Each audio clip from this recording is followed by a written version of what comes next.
operadoras en las que he estado vinculado, tales como Ecopetrol, Petrotesting, Vetra Exploration y Turkish Petroleum Company. En estas empresas tuve la oportunidad de participar en diferentes fases de los pozos exploratorios y estuve como asistente jefe de pozo, estuve como ingeniero de perforación, estuve como jefe de pozo y como coordinador de perforación. Esto me dio la oportunidad de participar en diferentes proyectos exploratorios, tales como los descubrimientos de Ecopetrol en el campo Tenax y en el campo del departamento del Huila y en el campo Caño Sur, en el departamento de los Llanos Orientales. He dividido la presentación en 3 partes.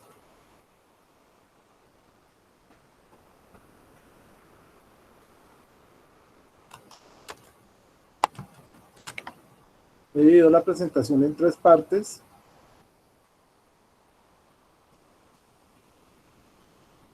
Una parte de las actividades preliminares de la planeación, la otra parte del diseño de los sistemas de actividades que vamos a tener en el pozo, de todos los servicios y de los equipos necesarios para perforar el pozo, y la otra parte es la forma de cómo hacer el presupuesto de operaciones AFI.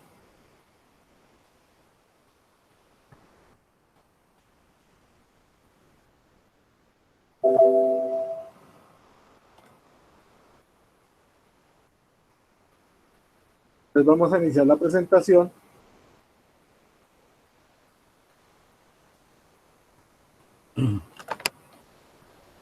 Entonces, la presentación es planeación de un pozo exploratorio por parte del ingeniero Sergio Antonio Cristán Chordila. Hoy es mayo de 2020.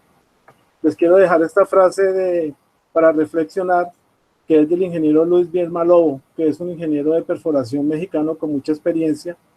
Él dice que construir un pozo exitoso es un reto de ingeniería alcanzable. Las compañías operadoras deben adquirir conocimientos y competencias que minimicen los riesgos de la perforación y maximicen el éxito mecánico volumétrico del pozo. Entonces, esta es una buena reflexión. El objetivo de la planeación es obtener la mayor información posible para diseñar el estado mecánico y el programa de perforación del pozo, aplicando las mejores tecnologías disponibles al menor costo-beneficio y 0 accidentes. Igualmente, permitir la toma de registros eléctricos y las pruebas de pozo para poder evaluar el potencial del yacimiento. Aquí les estoy mostrando un estado mecánico general en el cual tenemos todas las fases de perforación. Acá tenemos 3 huecos con sus respectivos revestimientos y sus profundidades donde vamos a sentarlos. Tenemos la litología que vamos a atravesar durante el pozo, la densidad del lodo y el gradiente de fractura, y podemos tener y ubicar posibles problemas como pegas de tubería en este shale, que es una arcilla hinchable, o en esta zona de pérdida de circulación podríamos tener en esta caliza si la llegamos a fracturar.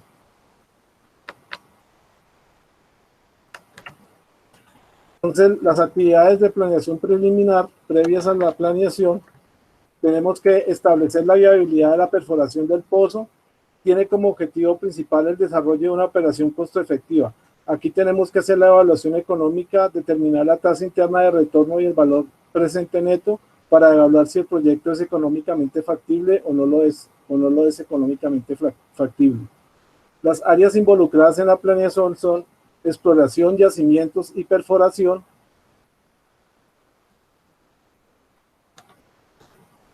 Y preliminarmente tenemos que hacer una visita de campo. En esta visita de campo tenemos que verificar las coordenadas del pozo suministradas por exploración. Esta visita de campo la hace un grupo interdisciplinario formado por las diferentes áreas de la empresa operadora, como son geología, perforación, direccional, seguridad física, obras civiles, la gestión ambiental, el HSE, la gestión social y las tierras.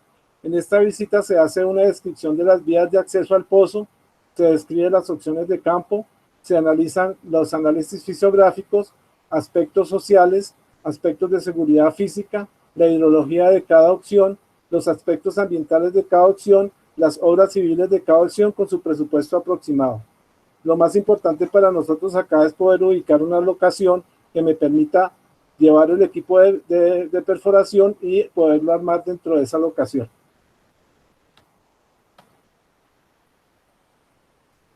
El programa preliminar de perforación debe contener un análisis de los pozos de correlación, evaluación de presiones, la presión de poro y el gradiente de fractura, que este lo sacamos de la evaluación geomecánica, el estado mecánico por fases, el programa de registros eléctricos, el plan direccional, las actas de perforación, los programas de lodos, de brocas, de cementación, de completamiento, la gestión ambiental, los planes de seguridad física, el plan de contingencia, los riesgos geológicos, la curva de tiempo versus profundidad planeada y el presupuesto de inversiones preliminar.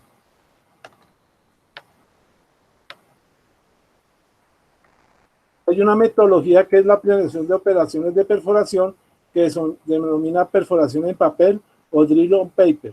En esta metodología tenemos que describir las fases de la perforación del pozo, tenemos que describir todas las actividades que vamos a hacer en la perforación, evaluar los tiempos de operación, determinar el presupuesto con todos los servicios que vamos a tener en el pozo e identificar los posibles riesgos que se puedan presentar durante la ejecución del pozo.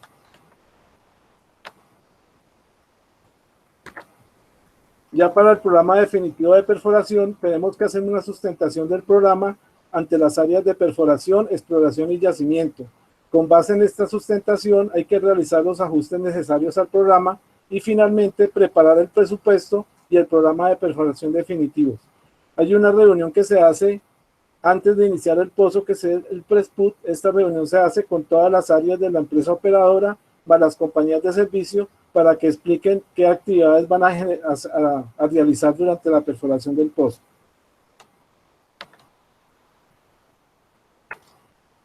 Algo muy importante es la logística que tenemos que planear, porque hay que planear la movilización y la desmovilización del equipo de perforación, las herramientas y el personal involucrado en la perforación del pozo. Esto es muy importante porque la logística nos va a permitir tener todas las herramientas y equipos a disposición de la perforación.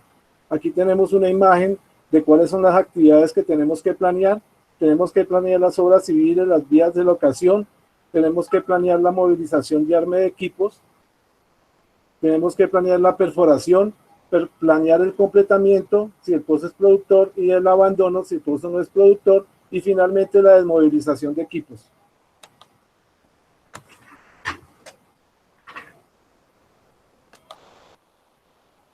Entonces vamos a ver la planeación del pozo, que son las actividades para diseñar los servicios y materiales que vamos a tener en la perforación. Muy importante en Colombia es tener en cuenta las normas gubernamentales. En Colombia nos rige la ANH, que es la Agencia Nacional de Hidrocarburos, nos rige el Ministerio de Minas y Energía, y nos rige el ANLA, que es la Agencia Nacional de Licencias Ambientales. La adquisición del bloque de información técnica es para la ANH. A la ANH también tenemos que enviarle todos los informes de perforación diarios, quincenales, mensuales, los registros eléctricos para que ellos los revisen y los evalúen. El plan de manejo ambiental, la licencia ambiental, las vías de acceso, la locación, las obras civiles, la recuperación del área es responsabilidad con el ANLA, con la Agencia Nacional de Licencias Ambientales. Y la perforación y el completamiento es responsabilidad con el Ministerio de Minas, la ANH y el ANLA.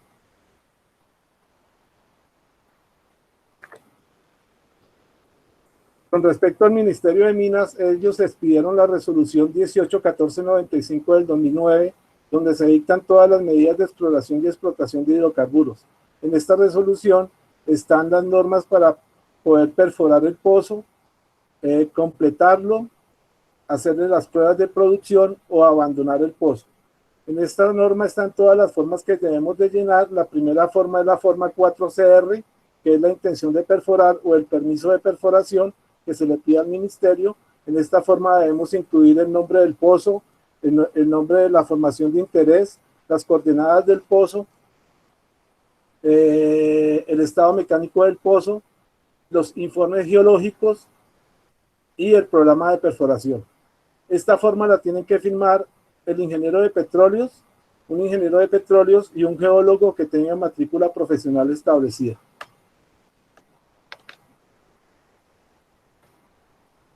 Lo primero que encontramos es la información geológica que es suministrada por el proyecto o el prospecto que Exploración ha definido. ¿Qué información geológica nos pueden entregar? Nos pueden entregar la columna litológica. Aquí observamos la columna litológica de los llanos orientales, donde encontramos los tipos de formación que vamos a perforar. También nos pueden entregar mapas estructurales o líneas sísmicas, en donde podemos encontrar las fallas, las trampas, identificar las arenas y las arenas y las rocas que vamos a perforar. También nos pueden entregar los topes de formaciones, nos dan la verdadera profundidad vertical en que vamos a encontrar cada formación con su espesor. Y también las coordenadas del pozo en un box target, que es donde vamos a aterrizar el pozo. Posteriormente, tenemos que hacer la evaluación de pozos de correlación, que es entregada con la información geológica. En esta información, en esta evaluación, nos entregan los registros eléctricos, nos entregan los informes diarios de perforación, los informes quincenales, mensuales, los informes finales, nos entregan los informes de cementación, los informes de lodos, nos entregan las pruebas de pozo y nos entregan los registros de mud logging. Entre más información tengamos, será mucho mejor el análisis de los pozos de correlación. ¿Qué tipo de correlaciones podemos hacer? Estados mecánicos, evaluar los estados mecánicos, análisis de brocas, análisis de lodos de perforación, análisis de la desviación y evaluación de los registros de mud logging. También podemos hacer correlaciones con las variables de operación, como son la presión, el caudal, la temperatura, las ROP, la cromatografía de gases y el peso sobre la broca. Tenemos que tener muy en cuenta lo que son las lecciones aprendidas. Las lecciones aprendidas son los problemas que hemos tenido en el pozo y cómo logramos solucionarlos. Y podemos evaluar los problemas operacionales que podemos tener, como pegas de tubería o pérdidas de circulación o sidetrack en el pozo. Aquí les estoy mostrando una correlación de estados mecánicos para una litología definida, y en esta parte les estoy mostrando la correlación de dos pozos en la curva de tiempo. Podemos observar que tenemos un pozo 1 que tuvo un sidetrack.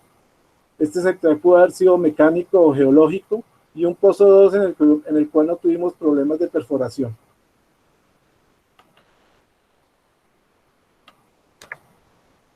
Tenemos que determinar la presión de poro y el gradiente de fractura. Esto lo hacemos con el análisis de geomecánica, que nos va a permitir determinar estas presiones.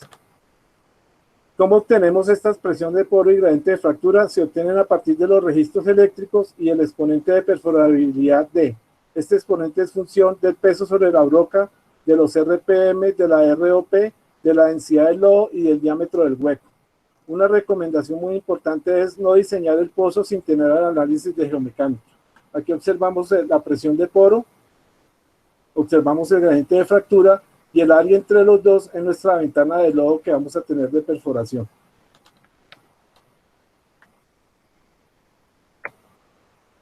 Con esta información procedemos a calcular la profundidad de asentamiento del revestimiento y el número de revestimientos que vamos a bajar al pozo. Esto lo hacemos con la gráfica de densidad del lodo y de gradiente de fractura. ¿Cómo lo hacemos? Ubicamos la última profundidad del pozo contra la última densidad del lodo. Esa va a ser mi primera profundidad de asentamiento. Subimos verticalmente hasta cortar el gradiente de fractura y nos vamos horizontalmente hasta la densidad del lodo. Esa va a ser mi segunda profundidad de asentamiento. Subo verticalmente hasta cortar el gradiente de fractura. Me voy horizontalmente hasta cortar la densidad del lodo y esa va a ser mi tercer punto de asentamiento. Para este ejemplo, bajaríamos 3 revestimientos, uno a 4.000, uno a 12.000 y uno a 15.000 pies. El número de revestimientos es muy importante definirlo bien, porque nos va a afectar las actividades de operación, los tiempos de operación, y efectivamente nos va a afectar los costos de operación del pozo.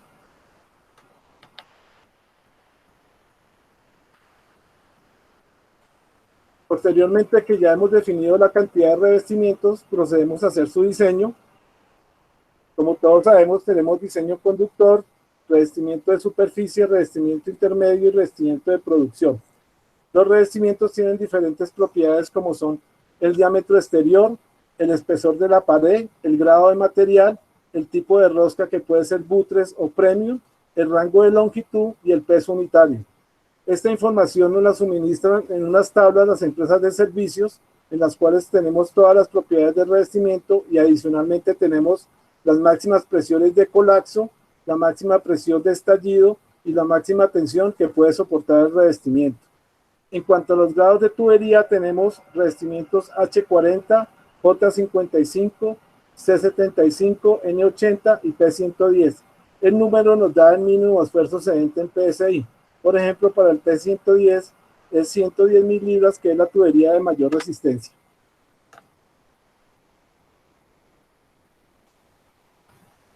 Para el diseño tenemos que tener en cuenta 4 fuerzas. La fuerza de colapso, que es generada por los fluidos contenidos en la formación, la fuerza de tensión generada por el peso de la tubería, la presión interna, que es generada por una posible manifestación de gas, aceite, agua salada, un influjo, o la fuerza de compresión generada por el fluido de perforación durante la introducción de la tubería o por el cemento durante la cementación. Esas son las 4 fuerzas que tenemos que evaluar. Las fuerzas tenemos que tener en cuenta la ecuación de presión, que es 0.052, densidad del lodo por la profundidad vertical verdadera. Con esta ecuación podemos empezar a evaluar cuáles van a ser mis presiones de colapso y mis presiones de estallido que voy a tener en el pozo.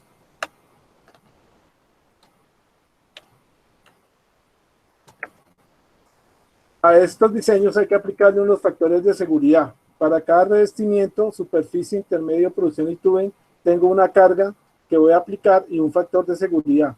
Por ejemplo, para el de superficie, la carga es de colapso, es 1.1, si la carga es de estallido es 1.125, si es tensión es 1.5 y si es compresión es 1.2. Estos son los factores de seguridad que ha descrito la API.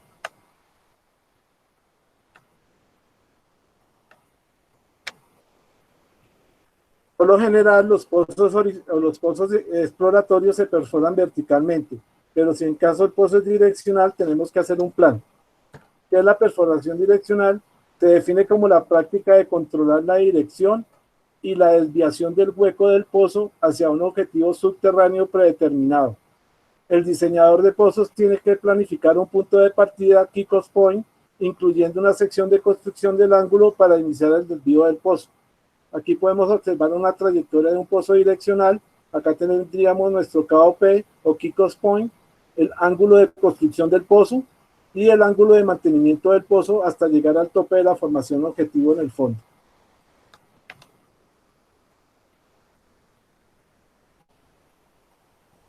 La selección del lodo de perforación, como sabemos, el lodo de perforación tiene diferentes funciones, tales como lubricar la broca y como subir los cortes de perforación hasta superficie. Para seleccionar el lodo lo podemos hacer con base en la experiencia con lodos corridos anteriormente en el mismo tipo de formación y evaluar cuáles de los cómo se comportaron estos lodos. También podemos hacer pruebas de laboratorio en corazones o muestras de formación para determinar el daño o skin y evaluar cuál es el lodo más compatible con la formación que vamos a perforar. Aquí tenemos los tipos de lodos que tenemos para aplicar en perforación: gasificados, líquidos gasificados, y lo que nos interesa son los líquidos que podemos tener base hidrocarburos o base aceite, lodos base agua que están hechos de agua o bentonita, lodos dispersos, disperso densificado, salado, cálcico y polímero.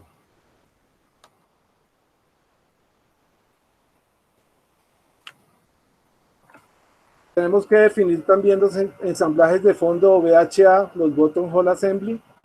Para esto tenemos que calcular la máxima longitud de tubería de perforación que puedo bajar en el pozo.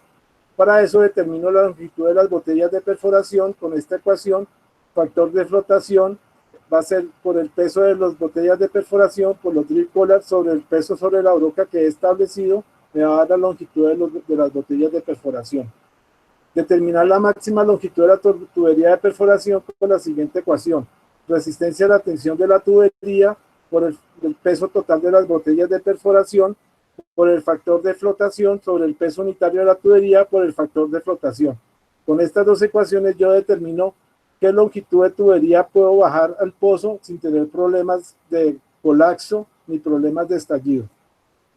Si en dado caso no puedo bajar, no puedo completar la profundidad total del pozo con esta tubería, debo adicionar una tubería más y tener una tubería telescópica. Igualmente debemos ajustar el funcionamiento del martillo, debemos ajustar su golpe hacia arriba y su golpe hacia abajo, de acuerdo a las necesidades que tengamos para el pozo.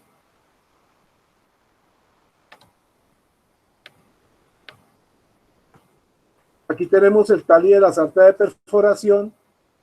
Tenemos que tener un tali para cada fase que vamos a perforar, en la cual vamos a hacer una descripción de las herramientas que vamos a bajar al pozo, la conexión que tiene la herramienta, su longitud, el torque que se le aplicó para enroscarla y el peso acumulado en el aire. Aquí tenemos una sarta para una broca de un hueco de 17,5 con todas sus herramientas que forman los drip collar, los estabilizadores, los crossover, el martillo y la tubería de perforación pesada heavyweight. Esta información es muy importante para nosotros tenerla bien definida, porque en caso de una pega vamos a tener que definir cuál es el diámetro y cuál es la rosca y cuál es el peso que tenemos en la pesca que vamos a hacer de tubería, y para poder elegir la herramienta de pesca más adecuada de acuerdo a las características del pescado.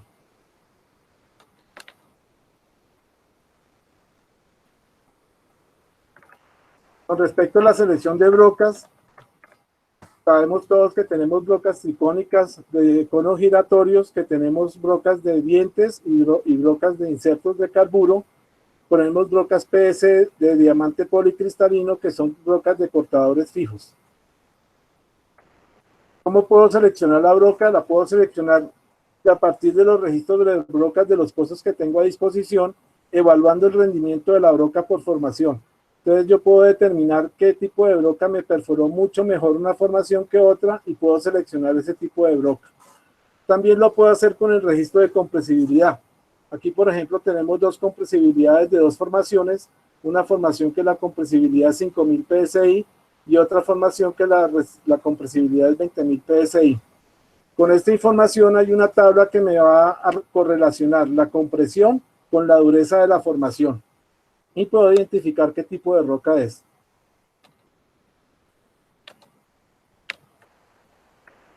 Entonces aquí tenemos la tabla, aquí tenemos la compresión, el rango de la compresión de cada roca, y aquí tenemos la dureza de la formación, el tipo de roca y la descripción de la formación. Para el caso de 20.000 encontramos que está entre 16.000 y 32.000. Vamos a la columna donde está la dureza de la formación, encontramos que es una broca medio dura. Con esta información vamos a una tabla que me relaciona la dureza de la formación con el tipo de broca que puedo bajar al pozo.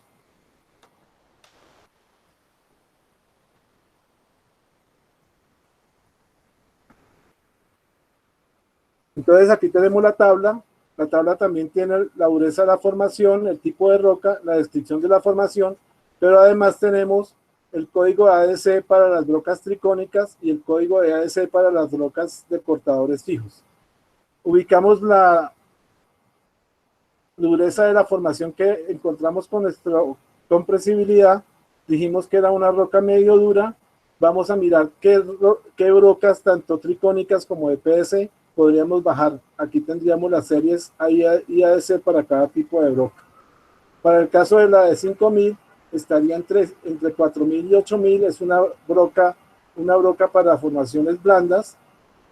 Vamos a la tablita de las brocas, ubicamos la formación blanda y él nos va a decir que estas series de brocas IADC las podemos bajar en el pozo para brocas tricónicas, y esta serie de brocas IADC las podemos bajar para brocas de cortadores fijos o PDC.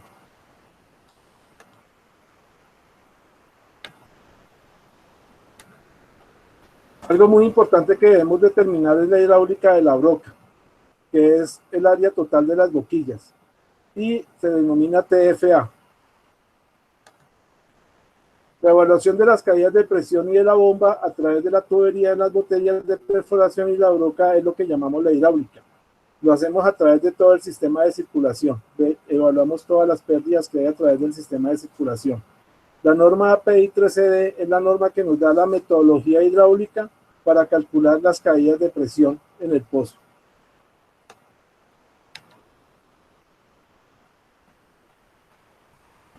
Para el cálculo de hidráulica debemos de tener en cuenta la configuración de la sarta, el estado mecánico del pozo, profundidad del pozo, el caudal que vamos a tener, el peso del lodo y las propiedades biológicas tales como la viscosidad plástica, el yield point y las lecturas del reómetro.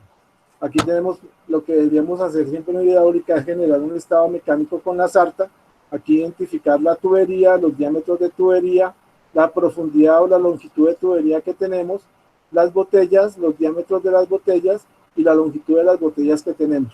Eso es muy importante para nuestro análisis hidráulico. Entonces, debemos calcular las caídas de presión en la tubería, en las botellas de perforación y en la broca. La presión en superficie va a ser igual a la presión anular entre el hueco y la tubería, más la presión en el interior de la tubería, más la presión en la broca. Para calcular las presiones debemos de determinar la velocidad promedio en cada sección, la viscosidad, el número de Reynolds para evaluar si es flujo laminar o flujo turbulento. Por lo general en el anular tenemos flujo laminar y en el interior de la tubería tenemos flujo turbulento. Y por último calcular el factor de fricción, que es el que me va a permitir calcular la presión dentro de cada tubería. Algo muy importante es el cálculo de la presión en la broca. Ahí está la ecuación para calcular la presión en la broca, que va a ser igual a 156, la densidad del lodo por el caudal al cuadrado sobre los diámetros de las boquillas al cuadrado.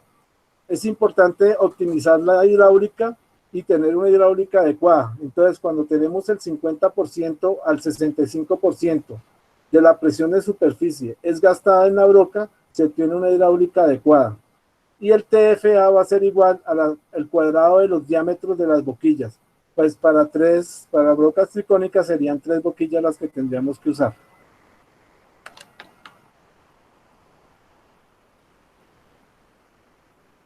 El corazonamiento. Por norma colombiana, todos los pozos exploratorios deben ser corazonados.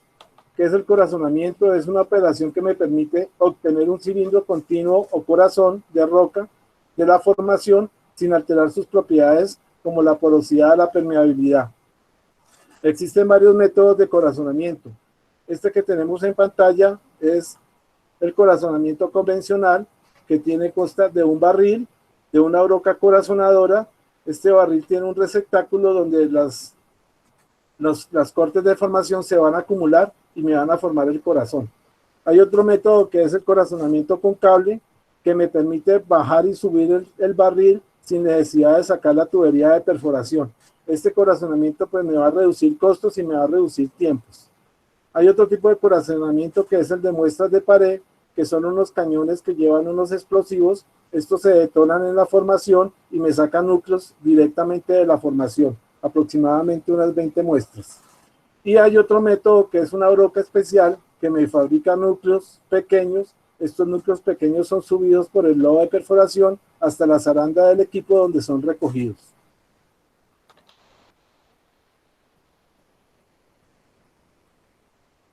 El otro plan que tenemos que hacer es el plan de registros eléctricos. En Colombia existe una norma que debemos de tomar mínimo 3 registros eléctricos. El registro eléctrico de gamma ray, el potencial espontáneo y el de resistividad. Y todos los debemos de correr desde superficie hasta profundidad final. Con estos 3 registros yo puedo identificar el tipo de formación y la presencia de fluidos dentro del pozo.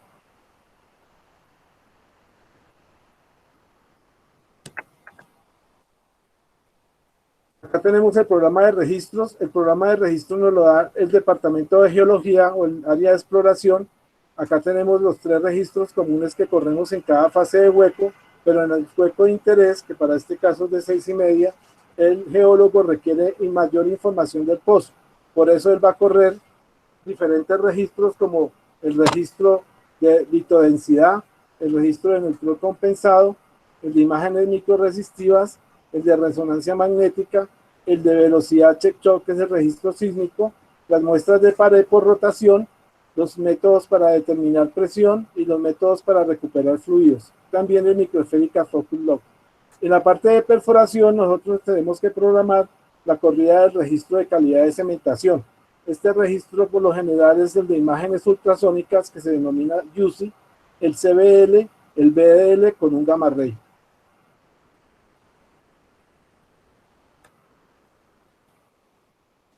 Posteriormente tenemos que hacer el diseño de cementación. Aquí tenemos que calcular cuál es el volumen de cemento que vamos a aplicar en cada fase de cada revestimiento que hemos bajado. Entonces, los volúmenes de cemento se determinan por fase por medio de la fórmula de capacidad, que es OD al cuadrado menos I al cuadrado sobre 1029. Eso nos da barriles por pie. Si yo multiplico por la longitud que voy a cementar, voy a tener el volumen en barriles que voy a tener de volumen en cemento para cada fase. En este caso, la capacidad vamos a tener en cuenta el OD al cuadrado va a ser el hueco, menos el I al cuadrado va a ser el diámetro externo del revestimiento. Con eso calculamos los volúmenes totales de cada fase. Por lo general, a estos volúmenes se le aplica un porcentaje de exceso. Y en Colombia, el cemento que se usa para cementar los pozos exploratorios es clase G. Claro que en campo, como corremos el registro caliper, con el registro caliper podemos obtener el diámetro verdadero del hueco, y con ese diámetro verdadero del hueco es que vamos a hacer el cálculo del volumen de las diferentes fases para calcular el volumen en barriles de cemento. Aquí les quiero mostrar cómo sería la cementación de 3 revestimientos. El revestimiento de superficie hay que cementarlo desde el fondo hasta superficie completamente. El revestimiento intermedio se cementa hasta más o menos 1000 pies por encima de una zona productora, si la tenemos, y el liner de producción se cementa hasta más o menos 250 pies por encima del tope del zapato del casing anterior o del overlap. Ahí tenemos unas normas API que nos manejan la cementación. La norma API R108, que es para la prueba de cementos, y la API especificación 10A, que son todos los materiales de cementos que tenemos para producir el cemento. Estas pruebas son muy importantes porque ahí vamos a determinar la calidad del cemento y vamos a determinar el tiempo de fraude que vamos a necesitar para el cemento.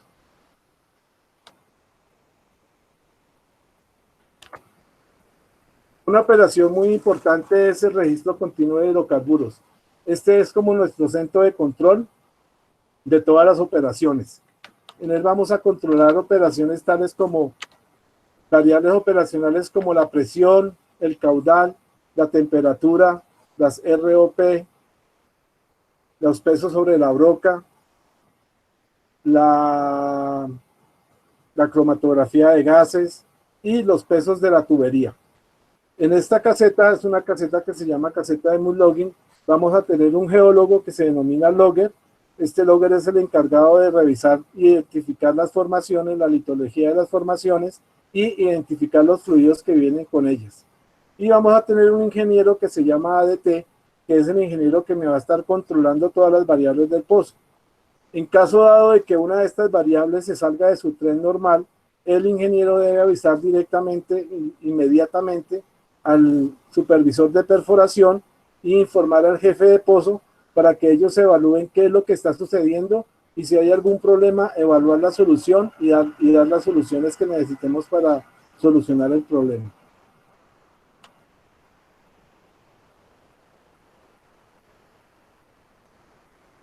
Algo muy importante que ya podemos seleccionar es el equipo de perforación.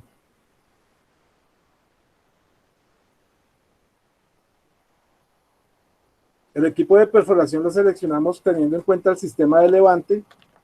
El sistema de levante está formado por el malacate, por la torre, por la capacidad de la torre, por el bloque de la corona, por el bloque viajero, por el gancho y por el top drive si tenemos top drive. Tenemos que determinar un factor de seguridad de capacidad de la torre. Este factor de seguridad es relacionado con la capacidad nominal de la torre y la carga aplicada sobre la torre. La capacidad nominal de la torre depende del tipo de equipo de perforación. Aquí les estoy mostrando unos equipos de perforación, 550 horsepower, 750 horsepower, 1000 horsepower y 1500 horsepower. Esa es la potencia que vamos a tener en el malacate. Para el equipo 1500 horsepower voy a tener una capacidad de 1.000.000 de libras en la torre de perforación. Y la carga aplicada sobre la torre va a ser el peso del revestimiento más pesado que voy a bajar, más el peso del gancho, más el peso del bloque viajero, más el peso del top drive si tengo top drive. Hago esta relación y el factor de seguridad me tiene que dar mucho mayor que 1 para tener un margen de seguridad en caso de que tenga que jalar el revestimiento por algún problema o razón especial. Ya después tenemos que diseñar el árbol de Navidad. Afortunadamente aquí en Colombia contamos con una fábrica en Cartagena que nos da el suministro a tiempo de los árboles de Navidad y los vamos a tener con mucha anterioridad en el pozo. Los árboles de Navidad son un conjunto de válvulas que me permiten manejar el flujo de fluidos hasta superficie, manejando la presión y el caudal que voy a tener. También me sirve como soporte para los revestimientos. Por lo general, el árbol de Navidad se denomina en 3 secciones, la sección A, la sección B y la sección C, dependiendo del estado mecánico que va a tener el pozo. Y la descripción es 9,5 por 7 pulgadas por 3,5. 9,5 es que tengo un revestimiento de ese diámetro, 7 pulgadas tengo un revestimiento de 7 pulgadas y 3,5 es la tubería de producción. Y el 3000 PSI es la presión máxima que podemos resistir. Existe una norma que es la norma API 6A. En esa norma API 6A están los materiales, los tipos de construcción, los tipos de soldadura y las pruebas que hay que hacerle al árbol de Navidad para tener un árbol de Navidad norma API.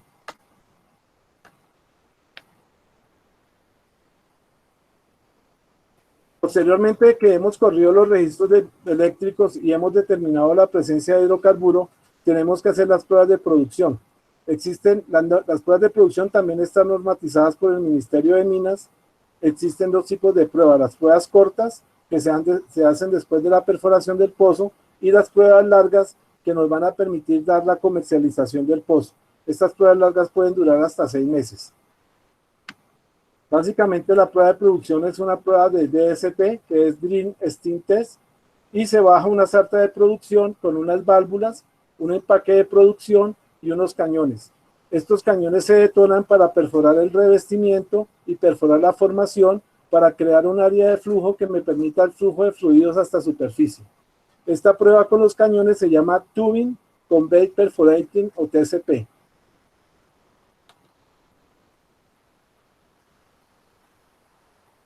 El completamiento de los pozos exploratorios básicamente se hace en flujo natural. Aquí podemos observar un completamiento de un pozo exploratorio con 2 zonas de producción. Bajamos nuestra tubería de producción con un empaque. El intervalo A va a producir por el interior de la tubería. El intervalo B va a producir por el anular entre la tubería de producción y el revestimiento.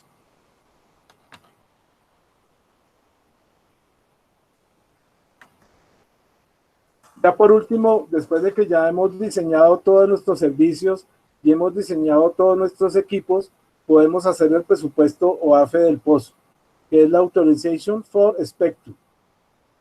Y tenemos todo el presupuesto de costos del pozo. Para esto necesitamos tener la curva de tiempo planeada, en la cual vamos a tener los días exactos por fase que planeamos que se va a demorar el pozo. Tenemos que tener en cuenta los tiempos de perforar, el tiempo de tomar registros eléctricos, el tiempo de bajar revestimiento y el tiempo de cementar el revestimiento. Acá en este caso tenemos 3 fases, una fase de 17,5, una fase de 2,25 y una fase de 8,5. También tenemos que tener en cuenta el tiempo para completar y realizar las pruebas del pozo.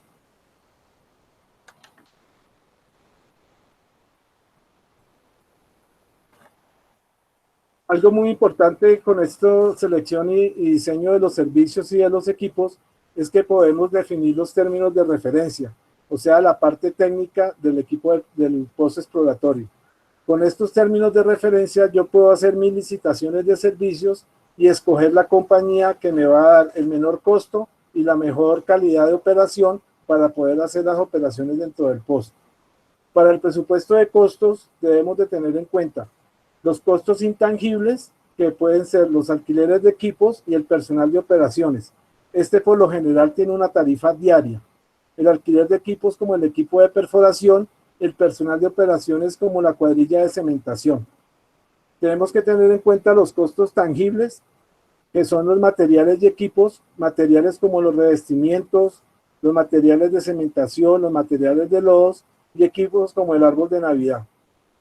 Y en los costos indirectos tenemos que tener en cuenta las obras civiles, los costos de construcción de la vía de acceso y los costos de construcción de la locación, la gestión ambiental, que es el costo de hacer la licencia ambiental, el aspecto social y el aspecto de seguridad física. Algo muy importante que tenemos que tener en cuenta es el costo de abandono del pozo en caso de que el pozo no sea productor. En Colombia, por la norma del ministerio, también nos define cómo debemos hacer el abandono. El abandono se deben de bajar 3 tapones, un tapón en la parte superior de la zona de interés, un tapón intermedio y un tapón en la parte superficial del pozo. Entonces tendríamos 3 tapones. Hasta aquí pues sería todo lo de planeación. La conclusión es que yo he manejado, entonces he sacado 3 conclusiones importantes. La importancia de un apropiado plan comienza con la decisión de perforar y termina cuando el pozo está completado. La exactitud con la cual el plan es preparado contribuirá a la reducción de costos y una disminución de los problemas potenciales. Una de las claves del éxito es anticipar lo inesperado.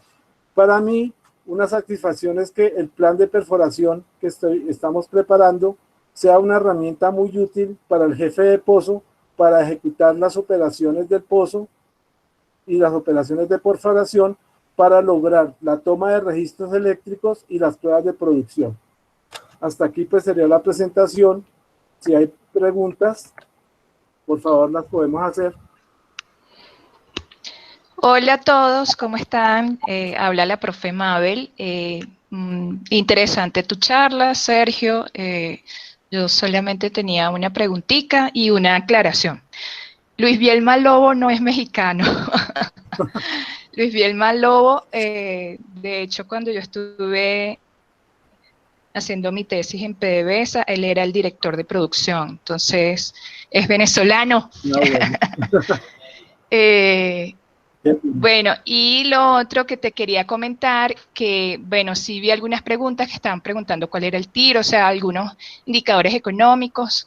Básicamente, entiendo que el equipo de perforación es un costo que es muy alto. Sí. No sé si tú conoces alguna tarifa de costo por día Sí. del equipo de perforación. Básicamente un equipo que está entre 1000 HPs o 1500, está entre una tarifa entre 25 y 30.000 dólares diarios. Eso sí, contar con los tiempos muertos, es decir, que si hay alguna Claro, el stand-by del complicación. pozo. Exacto, el stand-by. El stand-by y también estas tarifas de perforación las podemos hacer en 3 partes. La tarifa de perforación con el equipo, con la tubería en el fondo del pozo, la tubería de perforación con la tubería fuera del pozo y una tarifa de completamiento del pozo. ¿Por qué es esto? Porque los motores no van a trabajar de la misma manera con las 3 actividades que les nombré. Entonces el costo del diésel va a ser mucho menor, entonces las tarifas van a ser mucho menores para esas 3 actividades. Gracias. ¿Qué otra pregunta ahora? Sergio, buenas tardes, ¿me escucha? Sí. Sergio, tengo una pregunta. Si yo tengo un campo totalmente nuevo y no he perforado ningún pozo y voy a perforar el primer pozo en el campo, me explico. Tengo una finca y sospecho que tengo crudo. ¿Cómo calculo la presión de poro y la presión de fractura para empezar a perforar ese primer pozo en ese campo nuevo? Ya, esto se hace con el análisis de geomecánica. El análisis de geomecánica lo podemos hacer con reportes de pozos que queden muy cercanos a tu campo o a la finca que tú quieres perforar, el pozo que tú quieres perforar. En Colombia, básicamente podemos tenerlo de registros eléctricos o con el exponente de perforabilidad. Es una muy buena pregunta porque podríamos estar como perforando a ciegas, básicamente, pero tenemos que tomar pozos que podamos tener cercanos que hayan perforado las mismas formaciones. Aquí en Colombia pues ya tenemos muy definido qué tipo de formaciones podemos perforar, tanto por ejemplo en el Valle Medio del Magdalena, en el Valle Superior y en el Valle Inferior, como en la cuenca del Putumayo, que podemos correlacionar las formaciones y podemos tener ese tipo de información para poder hacer el cálculo de la presión de poro y el gradiente de fractura. ¿Otra pregunta?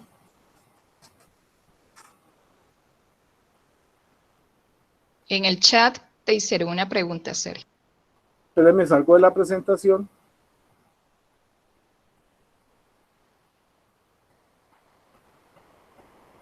Y voy a mirar.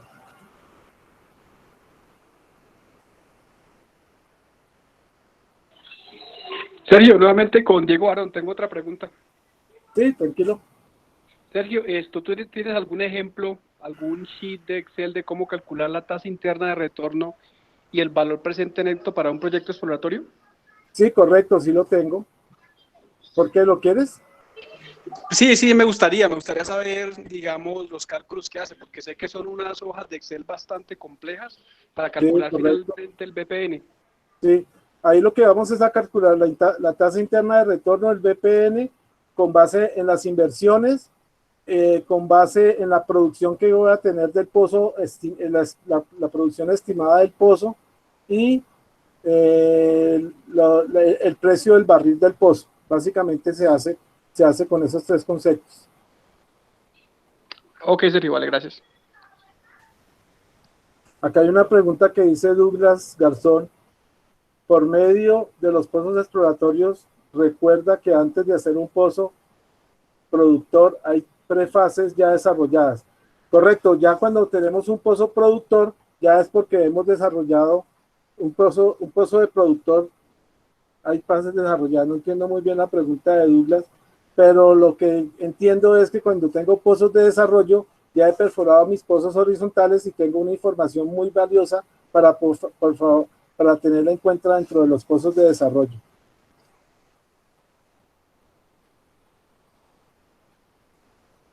Una pregunta que quería preguntarle sobre la tecnología del reentry. ¿Es factible volver a perforar? Escuché usar la tecnología de coil tubing. En esa tecnología reentry, no sé si tiene alguna experiencia o comentario. Bueno, yo puedo tener un pozo que ha abandonado, lo tengo abandonado porque no dio presencia de hidrocarburos, pero yo puedo realizar un reentry en esos pozos para evaluar otra formación. Este reentry lo puedo hacer con coil tubing, pero nos va a elevar los costos del pozo exploratorio. Por lo general, en los pozos exploratorios debemos usar la tecnología que menos nos vaya a costar el pozo. Pero sí lo podemos hacer.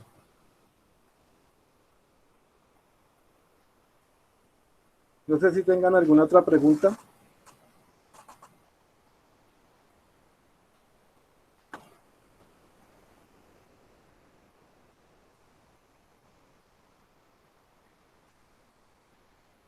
¿No? Si no hay más preguntas, entonces muchas gracias por la atención. Espero que haya sido de interés la charla y como les dije, era una charla muy corta que eran las actividades generales de perforación y pues les doy las gracias por haber asistido y nos veremos en otra oportunidad. Muchas gracias. Muchas gracias por tu tiempo, por la explicación pues, de un tema tan difícil en tan poco tiempo y asimismo también agradecer a todos los participantes. Por supuesto, vamos a seguir haciendo charlas más adelante, se les estará informando con tiempo y nuevamente muchas gracias a todos por su participación. Bueno, pues hasta luego. Bueno, hasta luego, que estén bien todos.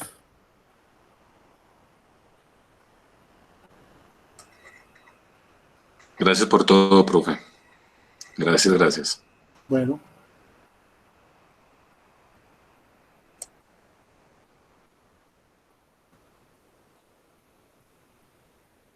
La charla quedó, Jonathan, hay que grabar la charla. Sí, la charla quedó grabada. Ya la podemos cancelar, la podemos cerrar. Listo, perfecto. Vale, profe. Estaban preguntando que dónde queda la charla. La charla queda en YouTube. La charla va a quedar en YouTube y va a quedar también en los canales oficiales de la institución, Sí. probablemente en el transcurso de esta semana, entre jueves o viernes, probablemente, para aquellos que estén interesados. Igual yo se la paso al profe Sergio. Bueno, muchas gracias. Bueno, hasta luego. Gracias. Bien.